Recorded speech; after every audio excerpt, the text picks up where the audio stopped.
The transmission was filed by Meteorological Station Omsk 12 on September 14, 1962. It reads, Cargo has arrived.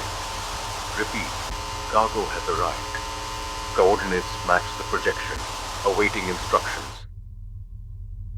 Meteorological stations do not receive cargo. They receive weather. They track fronts, measure pressure, log precipitation, file their numbers up the chain.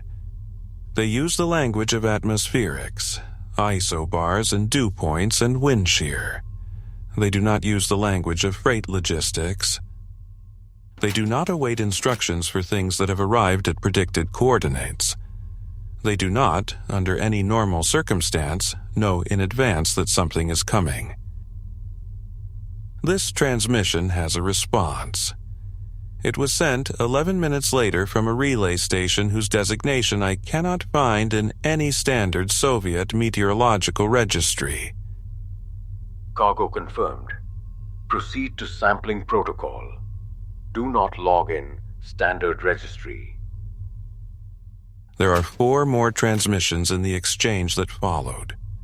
I want to read them to you in sequence because they are the most compressed document in this file. The entire program, its logic, and its coldness, visible in the specific professionalism of people who have decided that what they are doing has a name, and the name is meteorology. Omsk 12 to Relay 7. Sampling underway. Concentration at target coordinates measured at 4.3 times background. Point source confirmed.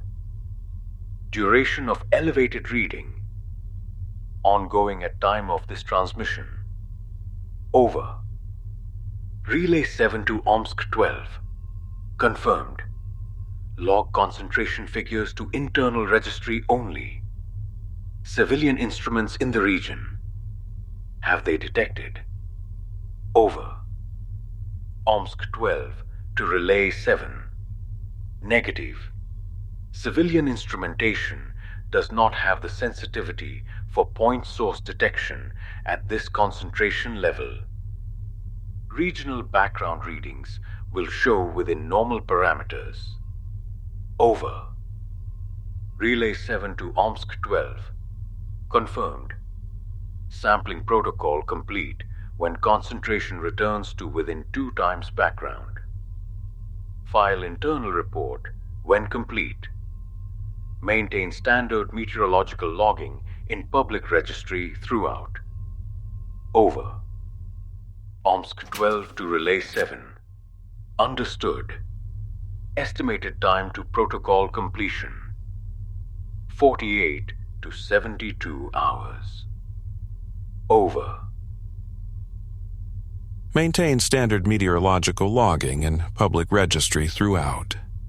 The instruction is given in the same flat professional register as everything else in the exchange, as though logging false data in the public record is simply another step in the procedure, as ordinary as sampling protocol, as unremarkable as filing an internal report. The people on this channel are not concealing a weapons test. They are completing a delivery. In those days, there was no way to hide your communications from the state. Every transmission was monitored, every file was logged, every anomaly was flagged. Today, you have a choice. NordVPN encrypts your internet traffic and keeps your identity hidden from prying eyes, whether that's your ISP, advertisers, or anyone else watching. If you want to protect yourself online, check the link in the pinned comment for an exclusive deal.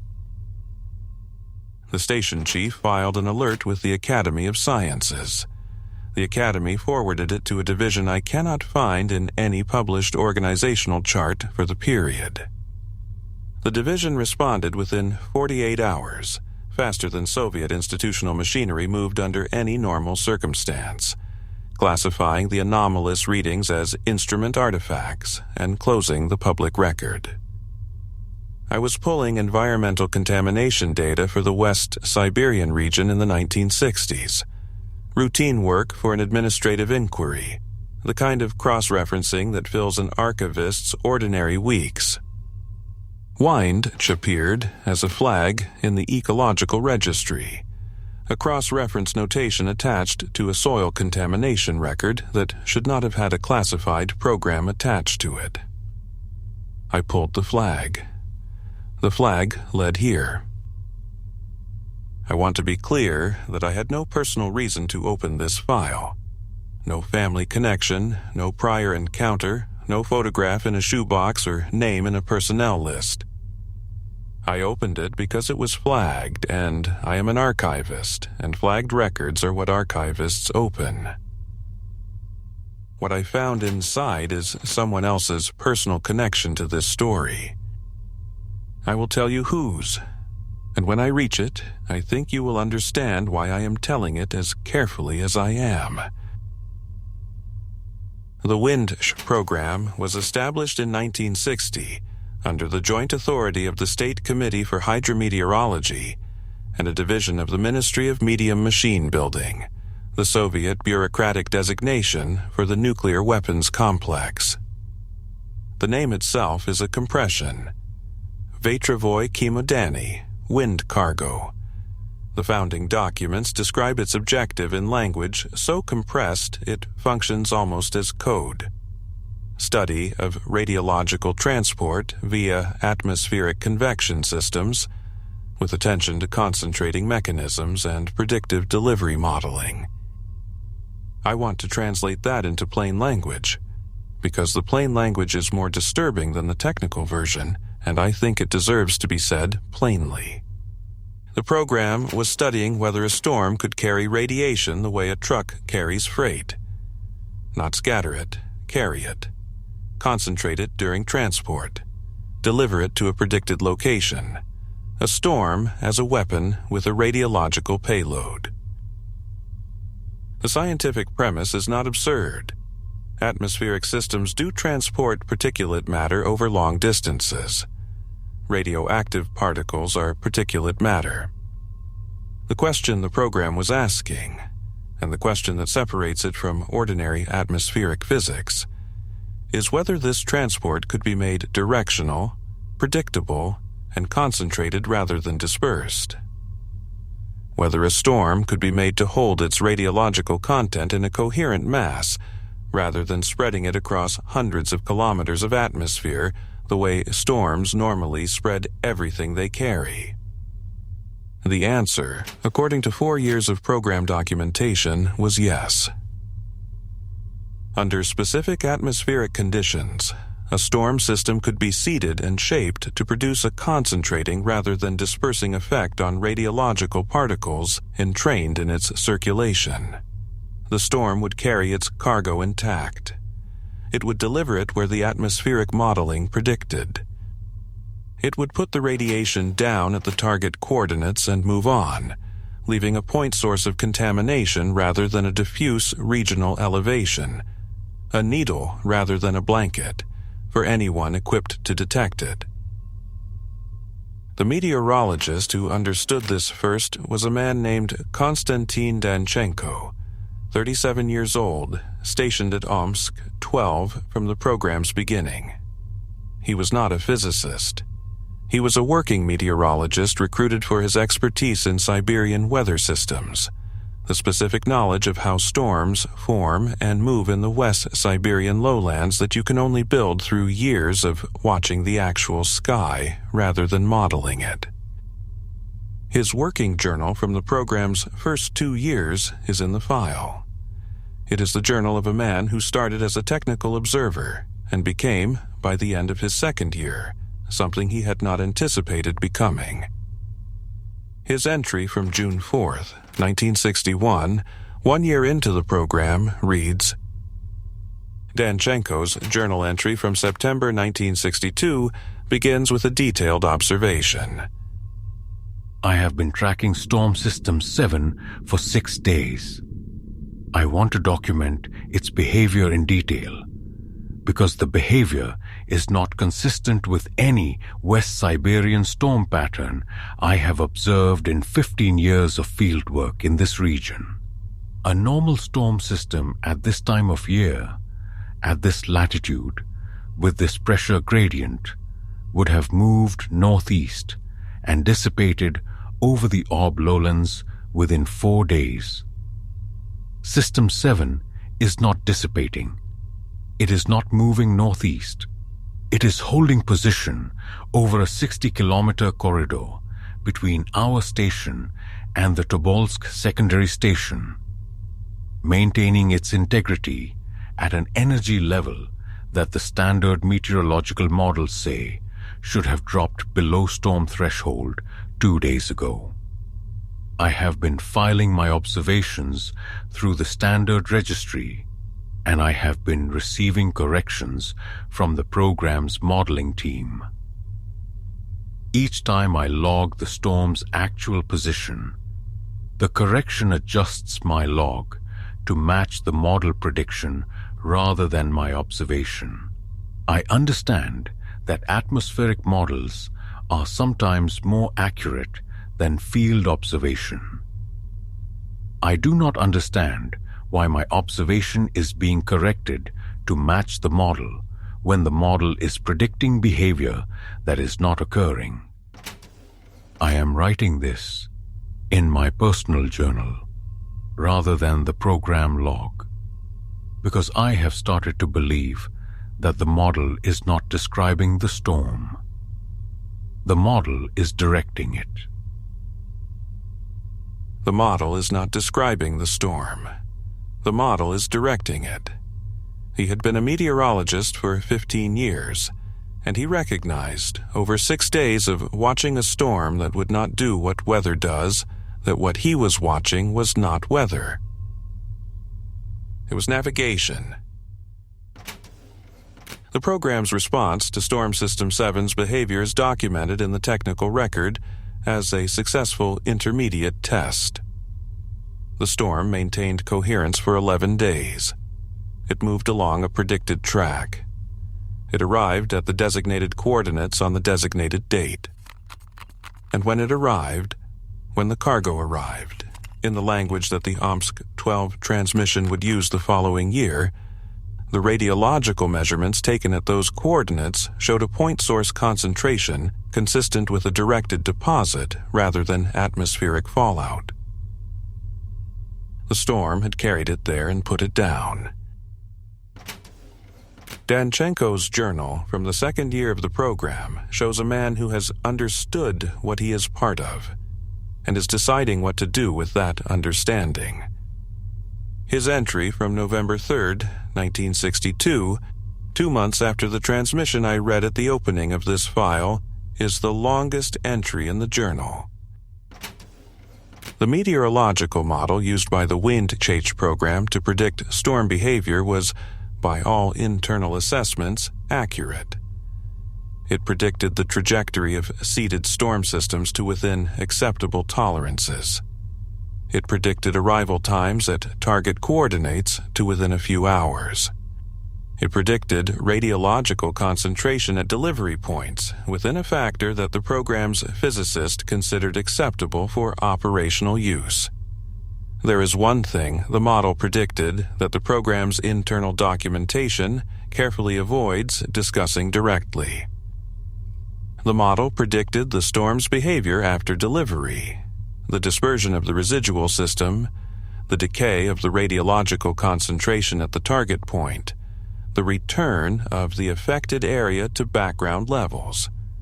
The model predicted this, and the model was generally accurate, and the program relied on the model for its safety assessments. The physicist who reviewed the model's safety calculations was Dr. Arkady Orakov, 51 years old, from the Institute of Atomic Energy. He appeared before the program's Internal Review Commission in March 1963. His testimony is in the file. It runs to 31 pages. The section I am going to read to you is from page 19. I want to address the question of long-term persistence directly, because I believe the Commission has been operating under an assumption about the model's predictions for persistence that is not warranted by the data. The model predicts that radiological concentration at a delivery point will return to background levels within a period of weeks to months, depending on the specific isotopic composition of the cargo and the local environmental conditions. This prediction is based on standard dispersion modeling, the assumption that once the storm system has dissipated, the concentrated material will follow normal environmental decay and dispersal pathways. What the model does not account for, and what I have been trying to raise through the standard review process for 6 months without success, is that the concentrating mechanism does not end when the storm ends. The atmospheric geometry that allows the storm to maintain a coherent radiological mass during transport creates, at the delivery point, a residual pressure structure that continues to concentrate rather than disperse. The material does not scatter after delivery. The structure the storm built around it persists for a period that my calculations suggest is substantially longer than the model assumes. I am not able to give you a precise figure because the relevant data has not been collected. We have not maintained monitoring at delivery points for long enough to establish the actual persistence curves. What I can tell you is that the model's assumption of weeks to months persistence is not supported by the physics of what we have built. My best estimate, and I want to be clear this is an estimate, is that the persistence at the first delivery site is still ongoing. The cargo from September 1961 is still there, not at the original concentration, but present, and the structure that holds it is still concentrating rather than dispersing. Still there. He said that to the Review Commission in March 1963, 18 months after the first delivery. The first concentration deposited by a wind-chase storm system was still at its target coordinates. 18 months later, held by the residual atmospheric structure the storm had left behind. Not dissipating, concentrating. The Commission's response to Orakov's testimony is summarized in the review record's conclusion. Dr. Orakov's concerns have been noted and will be incorporated into future modeling refinements. The program proceeded with its operational schedule. Now, I need to tell you the moment this file cracked open. I thought the WINCH program was a weapons development project that had been terminated because it was too dangerous. A Cold War program that had achieved its technical objective and been shut down when the safety implications became clear. The contamination it left behind was a legacy problem, the kind of radiological residue that the Soviet weapons complex produced routinely and documented selectively. Terrible, but not unique. Not the kind of thing that makes you stop reading and sit still for a while. I was wrong about what kind of thing this is. The program was not terminated because it was dangerous. The program was not terminated at all. Here's the third contradiction. The WINCH administrative record shows a formal program termination on November 30th, 1971. Standard language, objectives achieved, resources reallocated, file transferred to restricted archive. There is also, filed 3 pages before the termination order, a radiological materials disposal certification dated October the 14th, 1971. Standard format, quantity of material, isotopic composition, disposal method, facility, authorized signatures. The certification states that all radiological materials associated with the WINCH program were transferred to the MIAC processing facility and disposed of in accordance with standard protocol. The certification is dated October 14th. The operational log's last confirmed entry is from August. The missing pages cover September, October, and November. The materials were officially disposed of on October 14th, during the period for which no operational log exists. You cannot conduct storm delivery operations without radiological source material. If the disposal certification is accurate, the program had no material to work with from October 14th onward. If the missing pages document further operations after that date, they document operations conducted without material, which is either impossible or it is not, because Orikov spent 31 pages of testimony explaining why the structures the program built over a decade of deliveries continue concentrating the material already delivered. The cargo does not disperse. The delivery points are still active. You do not need new material if the old material is still there. Held by the geometry, the program seeded into the atmosphere over 10 years of careful work. I keep returning to the disposal certification. It is the most precise document in the file. The quantities are exact. The isotopic composition is specified. The facility is named. The signatures are present and verified. Someone worked very hard to produce an accurate and complete record of the disposal of materials that the program was, by Orikov's physics, no longer responsible for managing, because the atmosphere was managing them. The program's operational log contains entries through August of 1971, 4 months before the termination date. That is not unusual. Programs wind down before their formal closure, and a gap of 4 months between the last operational entry and the administrative closure is within the range I have seen in other files. What is unusual is what follows the August 1971 entries, not the formal closure in November, what comes before it. The operational log for September, October, and November 1971 is absent. Not redacted, absent. The pages in the binder are missing. The index shows them as present. They are not present. 3 months of operational documentation for program tracking radiological storm systems over populated territory, removed from the file before archival, leaving only the formal closure notice and whatever preceded the gap. The program did not go quiet because it wound down. The program went quiet because someone removed the record of what it was doing in its final 3 months. I have been sitting with that gap for 2 weeks. What was in those 3 months that required the physical removal of documentation rather than the standard redaction? A redaction leaves the page. It leaves the evidence that something was there. A missing page leaves nothing. Only the index entry that tells you a page should exist if you know to look. Someone knew that the index would survive but believed the pages would not be checked against it. Someone was wrong about archivists. The ecological registry entry that led me to this file, the cross-reference that appeared when I was pulling soil contamination data for a routine administrative inquiry, contains a radiation measurement from 1987.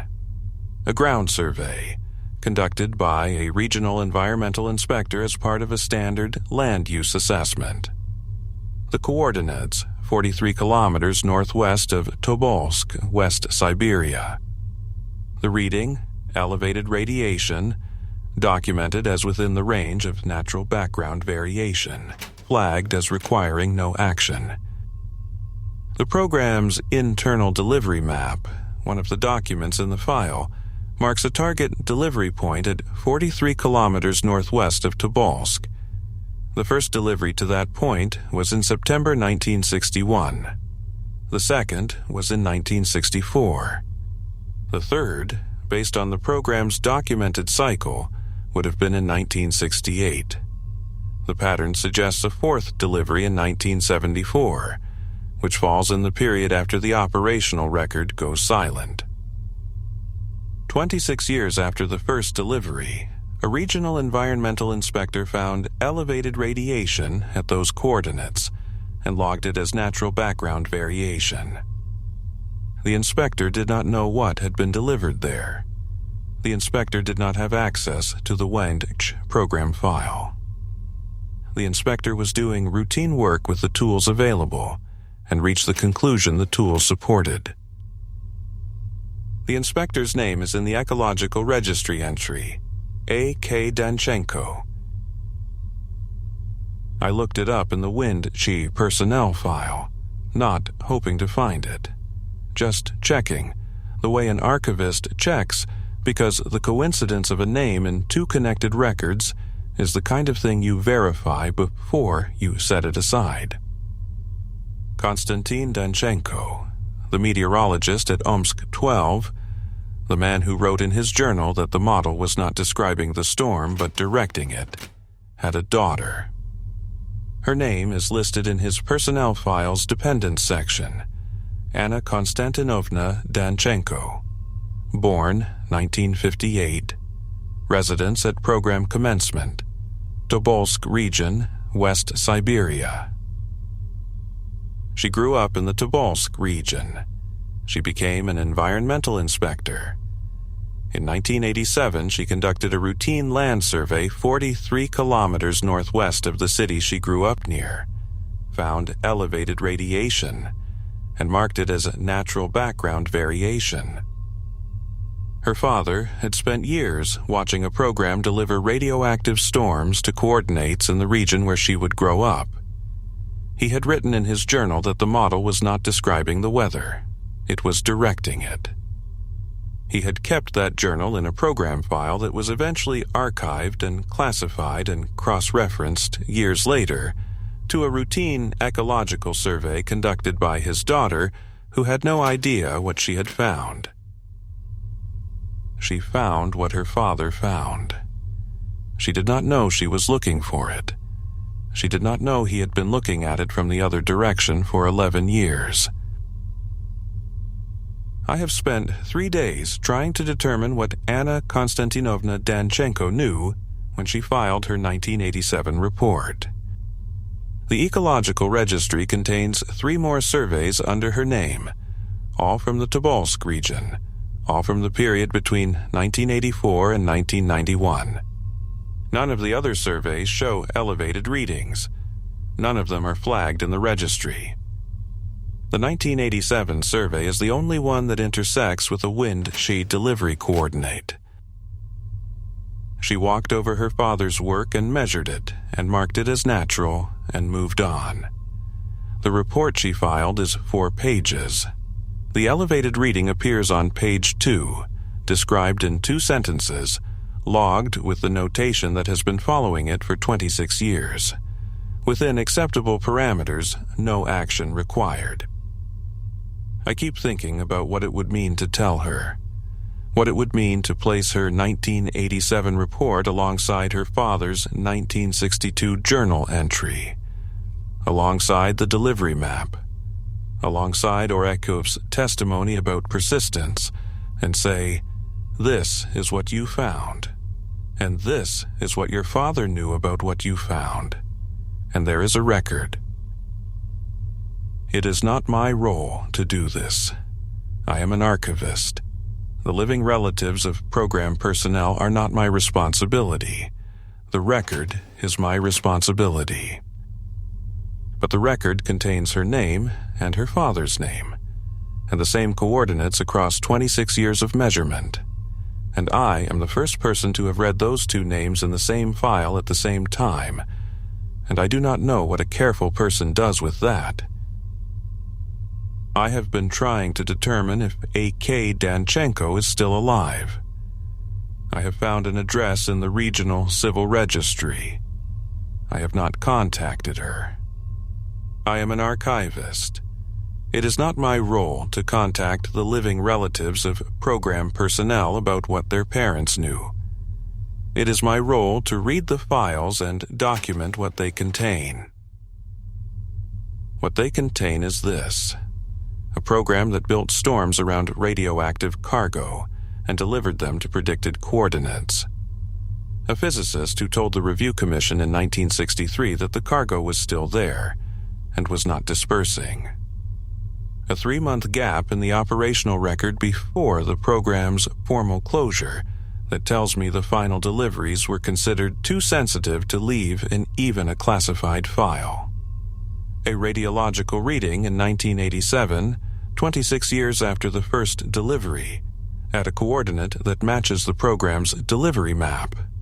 Still elevated, still present, still concentrating rather than dispersing, just as Orokhov's physics predicted.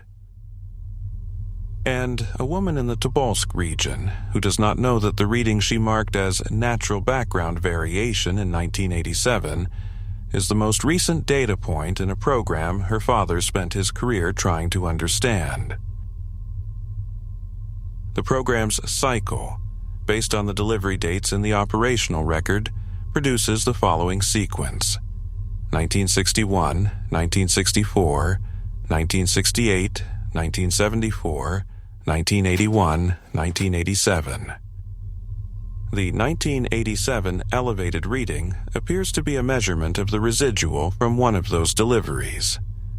It is also possible, Orokhov's physics supports this, that what she measured in 1987 is not residual from a single delivery, but the accumulated concentration from multiple deliveries across 26 years of a program that may not have stopped when its records did. The operational log goes silent in August 1971. The formal closure is November 1971. The pages for September through November 1971 are missing. I have been thinking about what requires physical removal rather than redaction. Redaction is the standard tool. You black out the sensitive content and leave the page in place, leave the evidence that something was there. You use redaction when the existence of the document is not itself a problem, only its content. You remove the page when the existence of the document cannot be acknowledged. When even a blacked-out page would tell an archivist that something happened on that date that was considered too sensitive for the standard classification process. 3 months of operational documentation removed. The index survives, showing the gap. Either the person who removed the pages did not think to check the index, or they left the index deliberately, knowing it would mark the absence, choosing the absence as its own kind of record. Someone left a gap shaped like 3 months. Someone decided that an archivist should be able to find the gap, even if they could not find what was in it. The program cycle, based on the delivery dates in the operational record, produces the following sequence: 1961, 1964, 1968. The pattern, a delivery every 3 to 4 years, suggests a fourth delivery in 1971 or 1972. The missing pages cover the period when the fourth delivery would have occurred. Beyond that, 1974 or 1975 if the cycle continued, 1978, 1981, 1984, 1987, the year A.K. Danchenko measured elevated radiation at the primary delivery coordinate and filed it as requiring no action. Orokov said in 1963 that the concentrating mechanism persists after delivery. He said the first delivery site was still elevated 18 months later. He said his estimates of persistence were conservative. If the structure that holds the cargo continues concentrating rather than dispersing, and if deliveries continued after the program went silent, the 1987 reading is not a residual from 1961. It is the current state of something that has been accumulating for 26 years. I do not know if the program ended. I know its documentation ended. I know there is a difference between those two things. And I know that the atmospheric geometry that makes storms concentrate rather than disperse, once seeded, once established, does not require an operational program to maintain its function. The storm system learns the corridor. The corridor holds what the storm brings. The program can go silent. The delivery continues. Or it does not. I cannot know from this file whether the cycle continued past 1971. I can only know what the file contains, and what the file contains is a program that built something it did not know how to stop, run by people who decided that the question of whether they should was someone else's responsibility. Leaving behind 4 delivery coordinates and a gap shaped like 3 months, and a measurement from 1987 that a woman filed without knowing what she was measuring. What I know from the file itself is that somewhere in the West Siberian lowlands, there are 4 delivery points, marked on a map I am holding, where storms were directed to put down radiological cargo across the span of a decade. Where the concentrating structures persist, where the readings are elevated, where an environmental inspector in 1987 measured something she did not recognize and marked as requiring no action. I am going to close this file. I am going to note in my administrative log that the ecological cross-reference has been reviewed and the flagged records reconciled. I am not going to mark the cross-reference as requiring no action. I am going to flag it for senior review and note the discrepancy between the internal radiological mapping archive and the public environmental record. And let someone with more authority than I have decide what the appropriate response is. Akadanchenko measured elevated radiation in 1987 at coordinates her father spent years watching from a station that directed storms toward them. She logged it as natural background variation because that was the conclusion her instruments and her training supported. She was not wrong with the instruments she had.